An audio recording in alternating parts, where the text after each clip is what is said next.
Salut, c'est Jean Rivière. Alors dans cette vidéo, on va parler du stress au travail et je fais cette vidéo spécifiquement pour les personnes qui ont l'impression qu'elles deviennent complètement folles avec leur travail. Enfin, si ton travail te rend complètement fou, cette vidéo est pour toi. On va voir quelles sont les 6 grandes causes du stress au travail. Que tu sois d'ailleurs salarié ou que tu sois à ton compte, entrepreneur, indépendant, ou bien même qu'il s'agisse du travail, non pas dans le cadre d'une activité ou pour gagner ta vie, mais du travail sur tes projets, sur tes objectifs, sur, je sais pas, sur tout ce qui compte pour toi finalement. On a l'impression dans le monde moderne qu'on a de plus en plus de choses à faire. Je sais pas si c'est le cas pour toi. Au fil des ans, on a de plus en plus d'objectifs qu'on veut se fixer, on a de plus en plus de choses qu'on voudrait réaliser, on a de plus en plus de projets en cours, on a de plus en plus de choses qu'on voudrait apprendre, on a de plus en plus de contenu qui nous bombarde le cerveau, on a de plus en plus finalement de problèmes aussi dans notre quotidien, de choses à régler, de choses à... Tout va de plus en plus vite et beaucoup de gens n'arrivent pas à faire face. Et du coup, ça crée énormément de problèmes dans leur vie, dans leur famille, dans leur couple, avec leur... pour tout finalement, dans leur sommeil, leur santé. Et on se demande si ça peut bien s'arrêter finalement. Parce qu'étant donné que c'est de pire en pire chaque année, parce que le monde va de plus en plus vite, qu'on a de plus en plus de sollicitations, qu'on est de plus en plus... qu'on a de plus en plus de choses qui sont mises devant nos yeux, qu'on nous propose de réaliser ou qu'on a envie de réaliser, ou d'exemples de personnes qui ont réalisé ceci ou cela, on a envie d'être comme elles, ou bien on se rend compte au fur et à mesure aussi des problèmes qu'on traîne parfois depuis plusieurs années, depuis parfois énormément de temps. Ça a été le cas notamment pendant la période Covid, quand tout le monde s'est retrouvé, il y a quelques années maintenant, quand tout le monde s'est retrouvé coincé à la maison, face à soi-même, souvent on a eu des réalisations et on s'est mis à travailler sur soi. Donc finalement, toutes ces choses-là, leur nombre, leur quantité augmente année après année. Alors, on va voir quelles sont les 6 causes du stress au travail. Juste avant de commencer, je voudrais, si c'est un sujet qui t'intéresse, je voudrais te parler d'une formation que j'ai créée, à laquelle tu peux accéder dans la description, qui s'appelle l'efficacité sans stress, routine, stratégie et méthode. Donc c'est une formation qui va te permettre, à son objectif, c'est de te donner des outils. Si toi tu es stressé au travail, que t'en peux plus, que tu frôles le burn-out, t'arrives pas finalement à t'en sortir, t'as l'impression qu'il y en a de plus en plus à faire, toujours plus, alors que toi tu as déjà un emploi du temps qui est rempli à craquer, tu vois pas comment tu pourras en faire plus, mais tu sais qu'il faudra en faire plus. Le premier résultat de cette formation, c'est de te permettre de retrouver tout de suite la sérénité, c'est-à-dire tout de suite de retrouver la paix, la sérénité, et à terme, à la fin de la formation, une fois que tu auras appliqué les stratégies et les méthodes, l'objectif c'est que tu puisses accomplir tes objectifs et tes projets, tous tes objectifs et tes projets, sans stress et sans anxiété. Donc en fait, c'est une nouvelle approche de l'efficacité, de l'organisation, une approche qui est apaisée, une approche qui est relaxée, une approche qui est détendue et qui est respectueuse de toi-même. Je pense qu'aujourd'hui, tout le monde, on a plus besoin que jamais de se remettre à se respecter. Il y a eu beaucoup d'approches par lesquelles... Moi-même, j'ai travaillé en utilisant des approches pendant longtemps qui étaient bonnes, si tu veux, pour aligner du travail, mais au final, avec le recul, tu te rends compte que peut-être tu aurais pu te respecter davantage, peut-être que tout ça crée un certain stress, une anxiété, qui après s'est développée encore plus, parce que c'est comme les orties. Moi, j'habite à la campagne, et j'ai j'ai plusieurs zones dans mon champ où il y a des orties.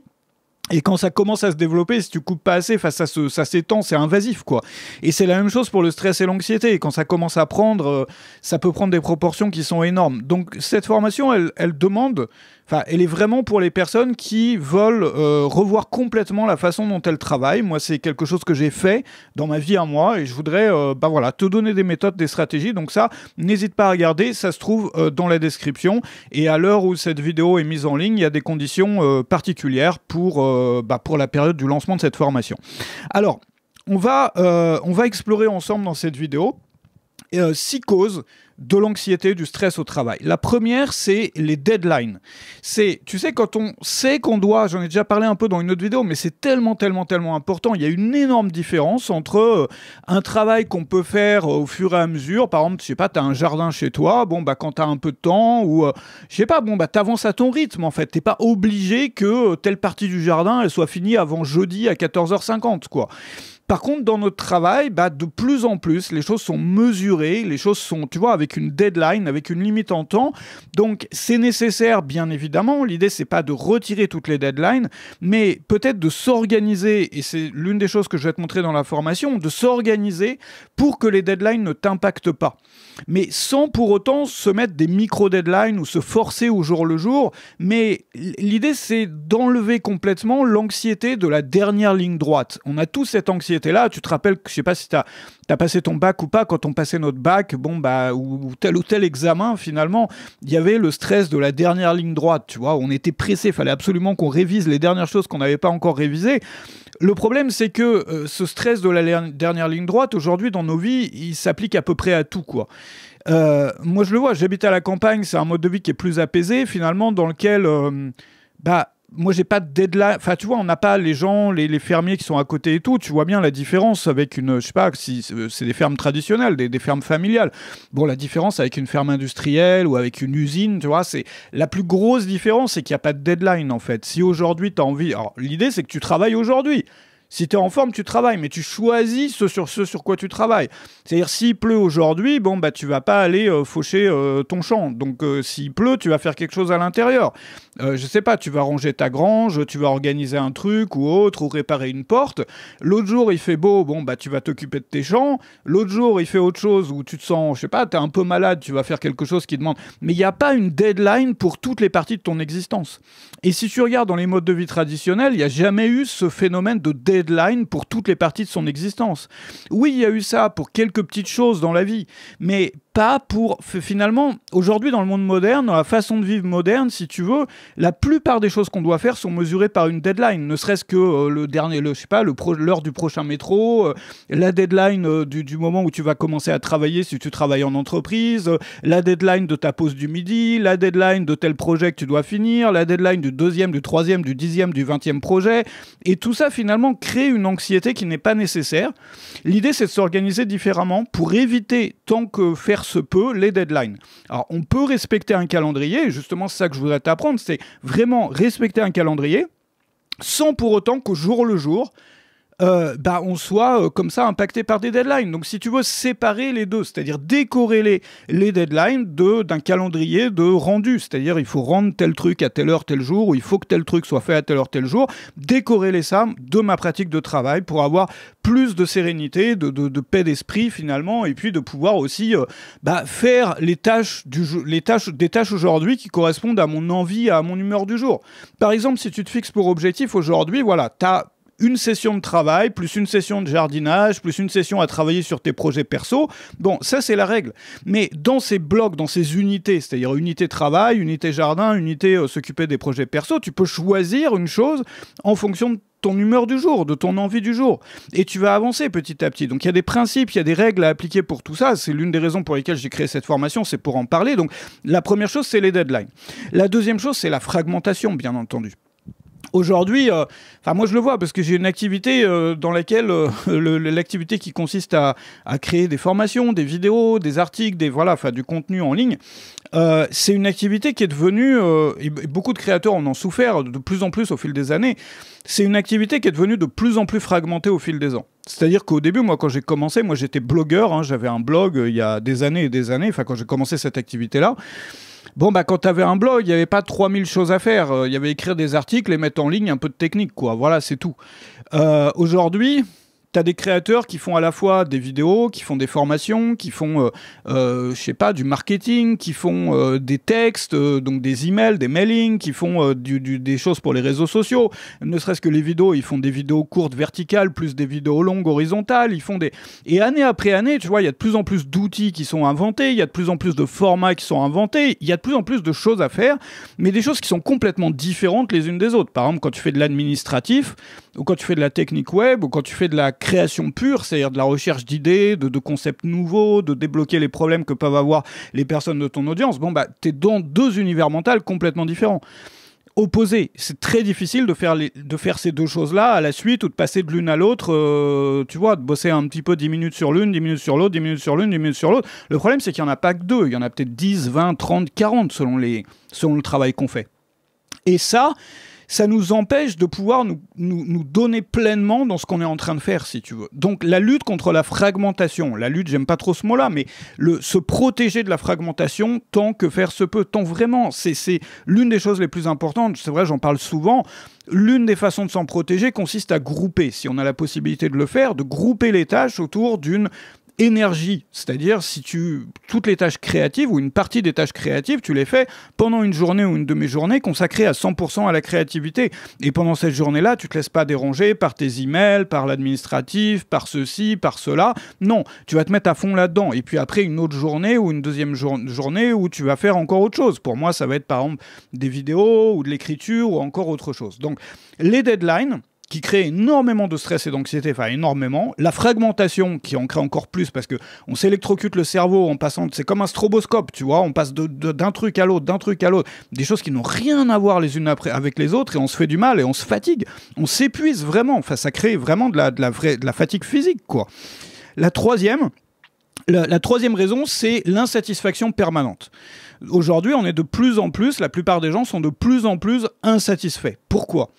Parce qu'il y a de moins en moins de points d'arrivée évidents. Ça veut dire quoi ?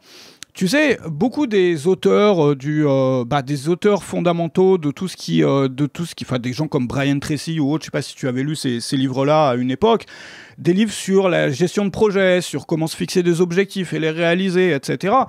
L'un des conseils qu'on donne tout le temps dans ces bouquins-là, qui sont toujours donnés par les auteurs, c'est l'un des premiers conseils qu'on donne, c'est d'avoir un point d'arrivée clair et précis. C'est-à-dire, quand on se fixe un objectif, de noter l'objectif sur papier et, si possible, de mesurer cet objectif, c'est-à-dire de le mettre de façon chiffrée. C'est-à-dire, c'est pas, perdre du poids, tu vois, c'est perdre tant de kilos. C'est pas, se mettre à courir le matin, non, c'est réussir à courir telle distance en tant de minutes, par exemple. Tu vois, c'est-à-dire vraiment avoir un objectif qui est sur papier, avec un chiffre, avec voilà. Et quand on a atteint cet objectif-là, on peut être fier de soi, avoir ce sentiment de fierté, d'accomplissement. Bon, le problème aujourd'hui, c'est qu'on a de moins en moins ça. C'est-à-dire que, typiquement, tu vas toujours voir, surtout si tu passes beaucoup de temps sur les réseaux sociaux, tout au long de la journée, tu verras des gens qui ont mieux réussi que toi, X ou Y, qui ont plus de muscles que toi, qui ont l'air d'avoir un couple qui marche mieux que le tien, qui ont l'air d'être plus heureux que toi, qui ont l'air d'avoir plus d'argent que toi, qui ont l'air d'avoir une plus belle voiture que toi, qui ont l'air d'avoir une activité indépendante qui marche mieux que la tienne, qui font des plus belles vidéos que les tiennes, qui font plus... Voilà. Bon, finalement... le problème de ça, c'est qu'on n'arrive jamais à être satisfait d'avoir passé la ligne d'arrivée qu'on s'est fixée. C'est-à-dire de se dire, voilà, moi je suis arrivé, je suis enfin arrivé. Et aujourd'hui, de plus en plus de gens n'arrivent jamais à se dire ça. Alors la première raison, c'est ça, c'est que si tu traînes un peu sur le web et partout, on te fait rêver, c'est bien pour inspirer les gens, mais il y a un moment où ça s'arrête jamais. C'est-à-dire, ça t'empêche, toi, d'être satisfait des choses que tu as accomplies. Ou même d'être motivé par tes propres... Il y a beaucoup de gens, par exemple, qui n'arrivent même plus à travailler pour leurs objectifs parce qu'ils se fixent un objectif qu'ils pensent être capables de réaliser et toute la journée, ils voient des gens qui ont réalisé 1000 fois cet objectif-là. Donc du coup, ils se disent « Ouais, mais peu importe, quoi. Même si je réussis ça, je serai toujours... tu vois, ils se dévalorisent, quoi. C'est limite s'ils se voient pas comme des moins que rien ou comme des faibles ou comme... voilà, c'est toutes ces expressions atroces. En disant « Bon, peu importe, quoi. Parce que vu que l'autre, il est milliardaire ou que l'autre, il est multimillionnaire, moi, mon petit objectif, c'est bon, je reste sur le canapé, tu vois, je fais rien. » Voilà. Tu vois, donc ça, c'est l'un des problèmes. C'est qu'on ressent pas on peut pas vraiment... Beaucoup de gens n'arrivent plus aujourd'hui, ou de moins en moins, à être fiers d'être arrivés, ou bien à croire vraiment dans un objectif qui pourrait leur apporter, voilà, cette satisfaction d'être arrivé. Et puis, la deuxième chose sur l'insatisfaction permanente, c'est que aujourd'hui, on a de plus en plus d'indicateurs. Ça veut dire quoi ? Tu sais, par exemple, il y a les gens qui travaillent beaucoup sur eux-mêmes, qui vont par exemple mesurer le nombre de verres d'eau qu'ils vont boire tous les jours, qui vont mesurer par exemple les calories qu'ils consomment en mangeant, qui vont mesurer je sais pas, qui vont faire de la méditation 20 minutes ou 30 minutes tous les jours et qui vont, tu vois, tenir un cahier comme ça. Il y a des applications, par exemple des applications comme ce que les Américains appellent Strex, ce qu'on pourrait appeler des chaînes en français. Tu sais, quand tu as un calendrier, tu marques une croix quand quand tu as fait ta méditation du jour, ou que tu as bien mangé aujourd'hui, ou que tu as fait ton sport aujourd'hui. Et le but, c'est de jamais interrompre la chaîne. Le problème, c'est qu'il y a de plus en plus de choses dans la chaîne. Le travail, se lever tôt, voilà, comme quand tu regardes un peu si tu regardes un peu toutes ces vidéos, les routines matinales magiques et tout, bon, bah voilà, c'est ça qu'on te dit, tu te lèves je sais pas, tu te lèves tôt, tu manges ceci au petit-déj, ensuite tu fais ton sport, ensuite tu fais ça, ensuite tu fais ça. Donc tu vas mesurer. Et finalement, au bout d'un moment, tu as tellement de points de mesure qu'il y en aura forcément qui seront dans le rouge. Il y a forcément des points sur lesquels tu n'auras pas progressé. Je veux dire, tu peux progresser, essayer de progresser dans tous les aspects de ta vie. Essayer de progresser sur ta psychologie, par exemple, la façon dont tu gères tes émotions. Tu peux essayer de progresser, je sais pas, en sport, en méditation. Tu peux essayer de progresser en même temps sur ton travail, dans ton activité si tu es indépendant ou si tu es salarié, bah, progresser pour pouvoir avoir un meilleur job après, ou progresser dans ton entreprise, progresser dans ton couple, progresser sur le rangement de ta maison ou dans tes projets personnels à la maison. Et en fait, tu te retrouves avec peut-être une cinquantaine, parfois dans certains cas même plus de choses que ça, que tu vas essayer de mesurer. Même si tu les mesures pas sur papier ou sur une application, tu les mesures dans ta tête. Tu sais que sur tel point, tu as progressé, par contre, sur tel point, voilà, ça stagne ou c'est en train de descendre. Et le problème de ça, c'est qu'il n'y a jamais un moment où tous les indicateurs sont au vert. C'est-à-dire, tu as forcément un truc qui est dans le rouge. Peut-être aujourd'hui, tu as progressé, ou ce mois-ci, tu as bien progressé dans ton travail. Tu as bien progressé aussi dans ta relation de couple, c'est-à-dire tu as apaisé des tensions, tu as parlé de certains problèmes, tu te sens plus proche de la personne avec qui tu partages ta vie. Donc ça, tu es content, tu es fier de toi, d'avoir bien travaillé ce mois-ci. Par contre, voilà, tu n'as pas pu avancer en sport, par exemple, ou sur tel projet personnel. Mais c'est extrêmement rare, finalement, que tous les indicateurs soient ouverts. Et donc, vu qu'il y en aura toujours un ou deux qui sera dans le rouge, tu pourras jamais être content de toi, vraiment fier de toi.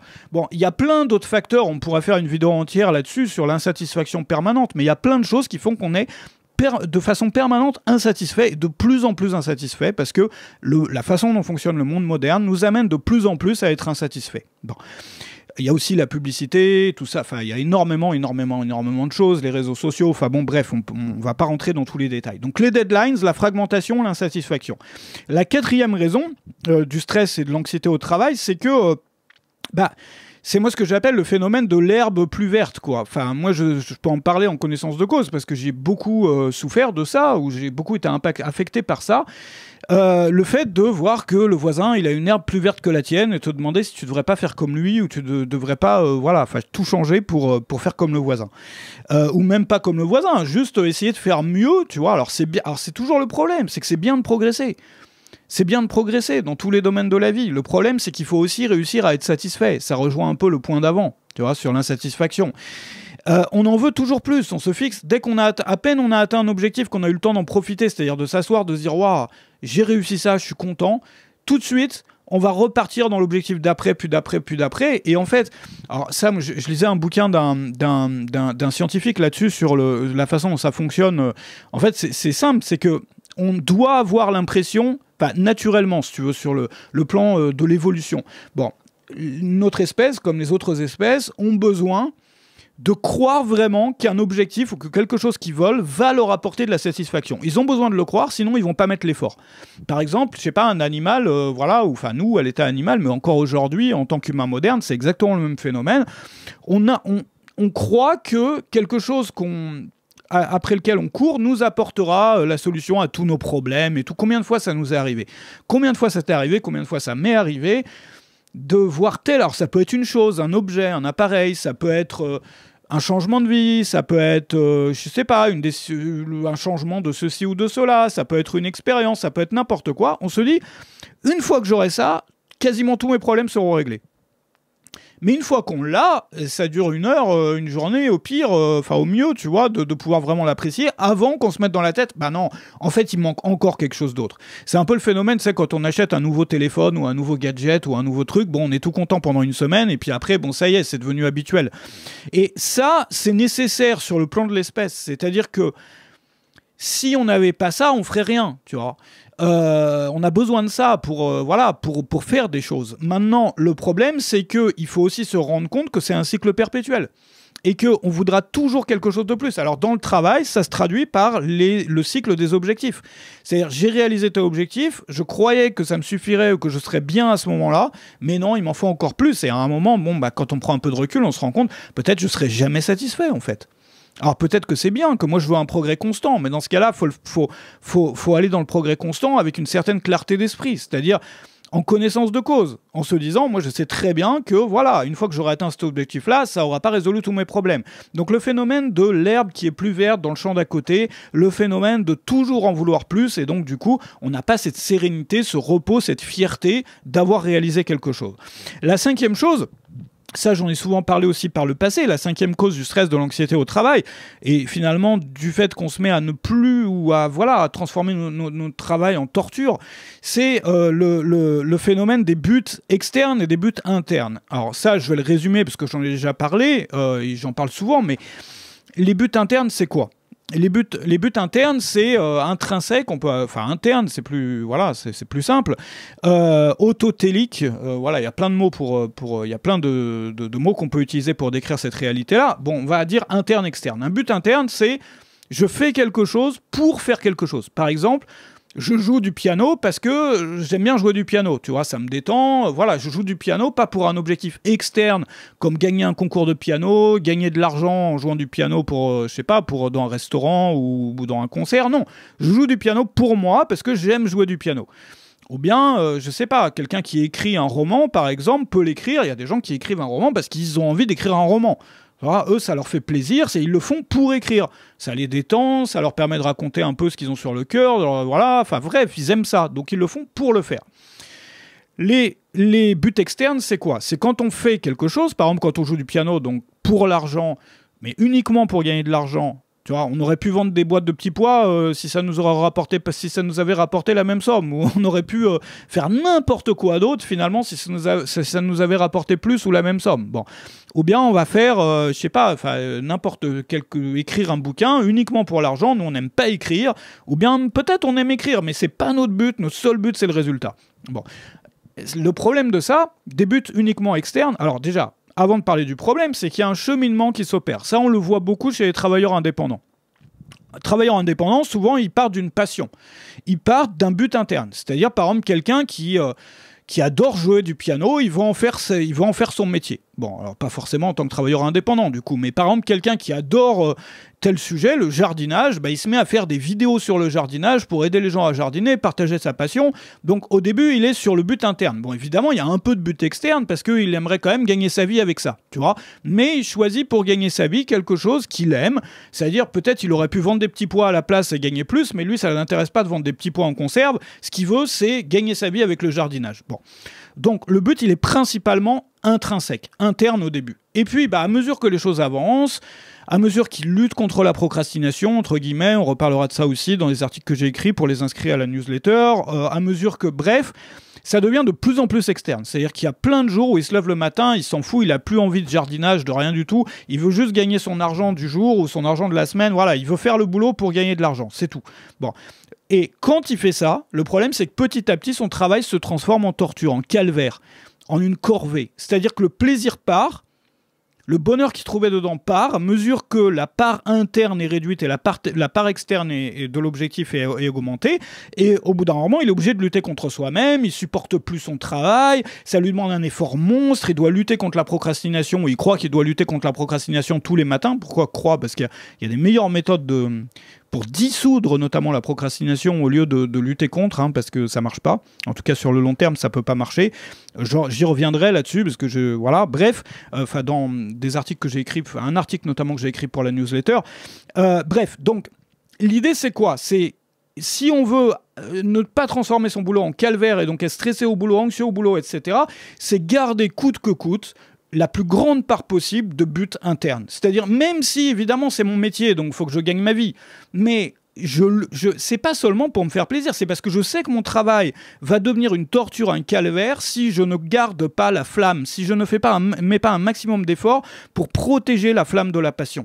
Parce que le jour où elle va s'éteindre, mon travail, ça sera devenu un calvaire. Je vais devoir me forcer, je vais devoir me pousser. Je vais donc utiliser beaucoup plus d'énergie pour pouvoir faire mon travail. Et donc, du coup, stress, anxiété, etc. Je vais saturer finalement dans l'énergie que j'utilise pour travailler et ça va pas aller bien, quoi. Donc ça, c'est la cinquième cause. Les deadlines, la fragmentation, l'insatisfaction permanente, le fait de toujours vouloir un objectif encore plus grand, plus grand, plus grand. Donc, aller voir, tu vois, le phénomène de l'herbe plus verte chez le voisin, les buts internes et les buts externes. Donc, le problème, c'est d'avoir des buts qui sont principalement externes et qui, à mesure que le temps passe, deviennent principalement, enfin, de plus en plus externes par rapport à garder la flamme, c'est-à-dire garder un maximum de cette part interne. Et la sixième chose, c'est que ça, j'en parle souvent aussi, mais c'est le trou sans fond des listes de tâches, en fait. Si tu utilises une liste de tâches, ou une application de liste de tâches traditionnelle, c'est-à-dire, tu mets des tâches et tu les coches quand tu les as faites. Bon. Et du coup, tu te sens mal quand tu n'as pas réussi à cocher toutes les cases. Voilà. Puis au bout d'un moment, tu te dis, mais jamais je réussirai à cocher toutes ces cases, tu te sens perdu et tout. Donc du coup, tu culpabilises, tu te dis c'est moi le problème. Enfin, tu vois, je suis faible entre guillemets pour reprendre un horrible mot qui est pas mal repris pour désigner dans le courant un peu hustle et tu vois productivité à l'homme en mode néandertal, homme préhistorique avec son gourdin qui va se forcer à travailler et tout. Bon, on va te dire dans ces milieux-là que tu es faible, que voilà, tu t'es pas assez poussé et tout, voilà. Donc toi, tu vas te mettre à culpabiliser. Alors que qu'est-ce qui s'est passé? Si tu prends juste un petit peu de recul sur comment fonctionnent les listes de tâches, les to-do list, les listes de tâches. Bon, et à chaque fois que tu rayes une tâche, tu vas en ajouter, peut-être pas à chaque fois, mais la plupart du temps, ou en moyenne, tu vas ajouter plus de tâches que celles que tu as rayées. Je te donne un exemple que je prends souvent. Par exemple, dans ma liste de tâches, j'ai une tâche qui est ajouter créer une formation sur tel sujet. Bon, d'accord. Créer une formation sur tel sujet. Un jour, je crée cette formation. Le fait d'avoir créé cette formation m'ouvre au moins une dizaine de tâches derrière. Il faut que je fasse la page de présentation de cette formation. Il faut que je fasse des emails pour parler de cette formation. Il faut que je fasse, je trouve un logo ou une image pour illustrer ma formation. Il faut que je trouve un titre pour ma formation. Il faut que je mette en ligne la formation. Il faut que je fasse ceci, il faut que je fasse cela. Et c'est vrai pour tout. Si tu as comme liste, je te donne des exemples extrêmes, mais par exemple, si tu as dans ta liste de tâches acheter une maison, tu sais très bien que derrière, il faudra déjà en visiter plein, faire des travaux, acheter machin, faire les cours. Enfin, tu vois, là, c'est des dizaines de milliers de tâches derrière. Si tu as... bref, peu importe, réfléchis aux tâches que tu as en ce moment sur ta liste de tâches. Regarde ta liste de tâches, je peux mettre la vidéo sur pause. Et demande-toi si ces tâches-là, le fait de les avoir résolues, n'entraîne pas plus d'une tâche. Et tu vas te rendre compte que certaines de ces tâches-là, en les résolvant, en les cochant, tu vas noter après 5, 10, peut-être même plus que ça, tâches supplémentaires qui sont des tâches qui sont créées ou des problèmes qui sont engendrés par le fait que tu aies résolu la première tâche.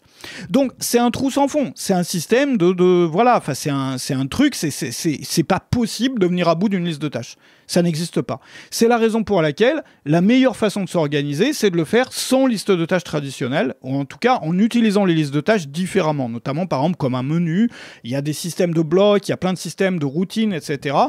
J'en parle dans cette formation-là qui est dédiée à ça. Donc cette formation, elle s'appelle l'efficacité sans stress l'efficacité sans stress, donc dans laquelle il y a des routines, des stratégies, des méthodes. C'est une formation qui est accessible dans la description. C'est quelque chose qui t'intéresse et toi tu veux vraiment travailler là-dessus. Je l'ai créé parce que les gens aujourd'hui sont de plus en plus stressés, surtout les indépendants, mais pas que les indépendants, les salariés, les gens qui sont peut-être ni indépendants ni salariés, mais qui travaillent sur eux, qui travaillent sur leurs projets personnels, leurs objectifs. On a des emplois du temps qui sont année après année de plus en plus remplis, qui sont remplis à craquer alors qu'il est. Et le problème, c'est que il faut faire face à l'évidence, à la réalité. Ils vont devenir de plus en plus chargés au fil des ans, parce que voilà, le monde avance de façon à ce qu'on est de plus en plus sollicité de partout. Donc forcément, de plus en plus de choses à faire, de plus en plus de contenus qui nous sont bombardés, qui nous bombardent le cerveau, qui nous montrent que oui, il serait possible aussi de faire ça, puis de faire ça, puis de faire ça. Il y a un moment, c'est pareil que les listes de tâches, c'est un trou sans fond, donc il faut faire quelque chose. C'est la raison pour laquelle moi j'ai créé cette formation, dans laquelle il y a des stratégies, des méthodes, il y a des routines, il y a aussi des nouvelles façons d'organiser sa routine qui permettent de s'organiser et d'accomplir ses objectifs, ses projets ou de faire son travail de façon enfin apaisée. De façon apaisée et sereine. Et l'objectif, c'est que ça puisse te donner une nouvelle façon d'aborder le travail et l'organisation pour viser finalement une sorte de libération personnelle, de nouvelle vie dans laquelle on peut accomplir autant sinon plus qu'avant, mais dans la paix d'esprit, dans la sérénité, en quittant voilà, tous ces cycles de fous, ces trucs qui nous pètent le cerveau, qui nous empêchent de vivre finalement et qui ont tellement un impact négatif sur... mais pas que sur nous, hein, sur notre environnement, même je sais pas, sur notre couple, sur notre famille, sur notre sommeil, sur notre santé, sur absolument tout.